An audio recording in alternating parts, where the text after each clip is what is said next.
Okay, today is our second day on the foldable that's on solving quadratics. And we're going to talk about today how to solve quadratics by factoring. Last week, or the last day we were in here, we talked about how to solve them by graphing. And today we'll solve some of the same problems by factoring. Okay, here's the first two examples we're going to do today. Before we even start, I just want to kind of go over what factoring really is, because a lot of people don't know. Factoring is a way of writing a problem that has addition and subtraction and changing it into a multiplication problem. Here's the reason that's important. When you find where an equation equals zero, like we're doing here with 1 and 2, here's something you need to understand about something equals zero. If I take a bunch of numbers, like 8 times 7 times 6 times 10 times 0 times 9 times 2, and I multiply them all together, you're going to get an answer of 0. That's because anything times 0 is 0. So no matter what, even when I multiply the first four numbers together, I get a huge number as an answer. But once I multiply that huge number times 0, I get 0. And then after that, when I get 0 times 9, I get 0. And 0 times 2 is 0. So what you need to understand is when you have a whole bunch of things multiplied together, as long as one of them equals 0, the whole thing equals 0. So let's look at question 1 and 2. The first thing you need to ask yourself is this already factored? So notice in number 1, it already is written with multiplication. So yes, it's actually in a factored form because it's written with multiplication. And you are multiplying two things together. You're multiplying 3x, and then separately you're multiplying 2x minus 3. So what you need to tell yourself is I'm multiplying two things. If I can figure out what makes each one of those 0, then the whole equation will equal 0. Okay, and that's what I'm finding my zeros for. So let's look at 3x.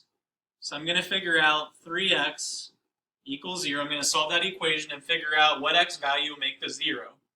If you divide both sides by 3, okay, 0 divided by 3 is 0. So one of your answers is 0. For my second one, okay, which I'll write over here in red, I'm trying to figure out what x value is going to make 2x minus 3 equal to 0. So if I move 3 to the other side by adding, I get a positive 3 over there. And if I divide by 2, I get 3 halves. Okay, so those are the two things, the two x values that are going to make that whole equation 0. So those are the zeros. Here's what's interesting about it. I'm going to go ahead and pull up on my graphing calculator and I'm going to graph this function. Okay, and I'm going to see what happens in the graph and see how it compares to these answers.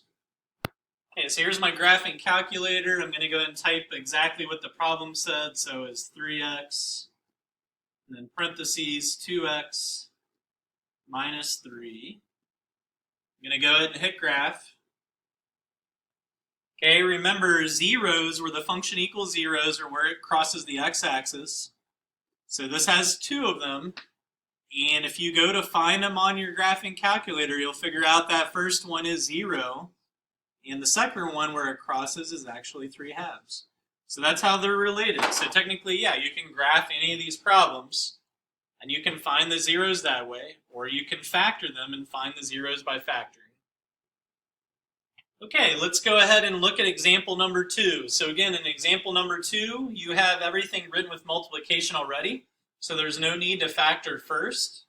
So I'm just going to take the three things that I have, 1, 2, 3, the three things that are multiplied, and I'm going to figure out what x value is going to make each of those 0. This one's easy right here. An x value of positive 6 will make that 0 because 6 minus 6 is 0. This one right here, if I set up a little equation, I can figure out what x is for 3x plus 7 to equal 0. Okay, I'll subtract 7 on both sides, so 3x equals negative 7. So x should equal negative 7/3. Okay, so negative 7/3 is a 0.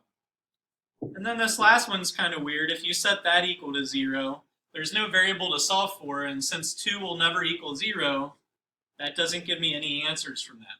So my two answers are what's going to make this one 0 is x equals 6 and x equals negative 7/3. Okay, for my third example, this is the first one where it is not written in multiplication.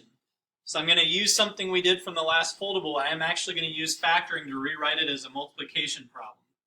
So if you look at these two terms, you'll figure out that both of them have an x in common. So I'm going to go ahead and take out an x, and I'm going to write what I have left. So if I take out an x out of both of them, I'm left with a 3x plus 4. So what you've done is you've written it as a multiplication problem. So now it's like the last problems we did. Okay, I'm going to go ahead and take the two things I'm multiplying, and I'm going to set each one equal to 0 and solve for it. So when I set this first one equal to 0, okay, there's nothing to solve for. X equals 0. I didn't have to get rid of a number. There was nothing to solve. When I set this second one equal to 0, I'll have to do a little bit of work. I'll move the positive 4 to the other side, so it's negative 4, and then divide by 3.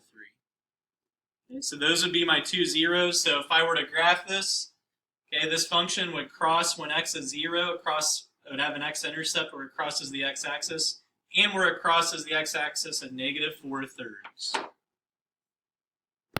Okay, for my next example, this is a trinomial. So if you remember how to factor trinomials, what we'll have to do is we'll have to make one of those t-charts.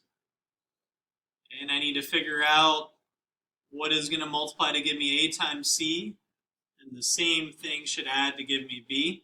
So a times c in this case, a is 2, c is negative 36, so a times c is negative 72. Your b term is negative 21. So the two numbers that multiply to give me negative 72 and add to give me negative 21 are negative 24 and positive 3. Okay, those fit that combination.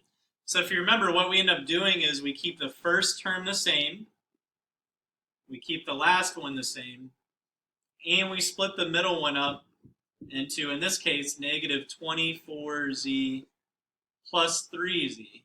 Okay, I use the numbers that I got here to split up the middle term. And now I just make it a grouping problem. Okay, so these two terms right here, they have a 2z in common. So when I take a 2z out of both of them, okay, when I take a 2z out of the first one, I'm left with a z. When I take a 2z out of the second one, I'm left with 12. So if you remember, what that means is when I take something out of the last two terms, I better get z minus 12 back in parentheses. So both of these have a positive 3 in common. So when you take out a positive 3, you are also left with z minus 12. Okay, so both of these have a z minus 12 in common, and what you have left is 2z plus 3. So I'm going to set each of those equal to 0, because now I wrote it as multiplication. If you set this one equal to 0, you just get positive 12, so there's one of your zeros. And if you think about it, you can kind of do this one in your head. If you set that equal to 0, you'll move 3 to the other side, so you get negative 3, and then you'll divide by the 2. Okay, so you would get negative 3/2. Okay, my fifth example is also a trinomial. This one will actually be a little bit easier than the last one we did, though. Still going to make a t-chart. So I need to figure out what multiplies to give me 8 times c, and then I'm going to figure out what adds to give me b. So a times c in this case, your a is 1, your c is 10, so 1 times 10 is 10, and b is 11. Okay, so the two numbers that multiply to give me 10 and add to give me 11 are 10 and 1. Here's the nice thing about this one, I don't need to split the middle term up. If you remember, since there's no number in front of x squared, these two numbers will actually tell me the combination that it factors out to. So this one would factor out to x plus 10, x plus 1. So at the end, if I set each of those equal to 0, because now it's written as multiplication, you figure out that what makes this one 0 is negative 10, and what makes this one 0 is negative 1. So those should be your two answers for this trinomial. Okay, I want to do a bonus question that wasn't on here. I just went ahead and added number 6 if you want to write that down. This is a special factoring case. If you remember on this one, this doesn't have anything in common. Okay, I can't take anything out, but it's a special factoring case. If I know what times what is the first term, And I know what times what is the second term. Okay, I can factor this one using conjugates. So 3x times 3x gives me the first term, so I can fill that in. And 2 times 2 gives me the last term, so I can fill that in. So that's what it actually factors out to. And if you set each one of these equal to 0, because you've written it as multiplication problem, for the first one you end up figuring out that x equals negative 2/3. And for the second one, when you solve for the whatever's in here, 3x minus 2, when you set that equal to 0, you get x equals positive 2/3. So those are your zeros for that one. Again, if you graph the original problem, you would see it crosses the x-axis twice, and it crosses that when x is negative 2/3 and positive 2/3.